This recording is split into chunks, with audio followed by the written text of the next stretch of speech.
લાલદંડા સંઘ પહોંચ્યો માંબેના ધામ। 51 બ્રાહ્મણો અને 450 જેટલા પદયાત્રી સાથે લાલદંડા સંઘે માંબાના દર્શન કર્યા। આજે લાલદંડા સંઘે માંબાના ધામ અંબાજી પહોંચી માંબાના દર્શન કરી ધન્યતા અનુભવી હતી।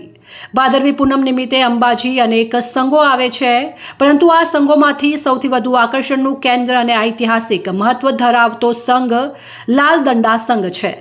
અમદાવાદથી નીકળતો આ સંઘ 10 દિવસની કઠિન પદયાત્રા બાદ અંબાજી પહોંચ્યો છે। છેલ્લા 191 વર્ષથી લાલદંડા સંઘની પદયાત્રા આજે પણ અવિરત ચાલુ છે। ભાદરવી પૂનમ નિમિત્તે અંબાજી આવતા સંઘોમાં લાલદંડા સંઘ સૌથી જૂના સંઘોમાં એક છે। ભાદરવા સુદ બીજના દિવસે અમદાવાદથી રવાના થઈ 10 દિવસની કઠિન પદયાત્રા બાદ બારસના દિવસે લાલદંડા સંઘ મા અંબાના સાનિધ્યમાં અંબાજી પહોંચે છે।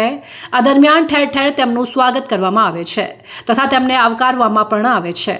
લાલદંડા સંઘનું દાંતાના રાજવી પરિવાર દ્વારા પણ ભવ્ય સ્વાગત કરવામાં આવે છે। 500થી વધુ પદયાત્રીઓ સાથે નીકળતો આ લાલદંડા સંઘ ભાદરવી પૂનમના મેળામાં આવતા સંઘોમાં સૌથી મહત્વનો સંઘ છે।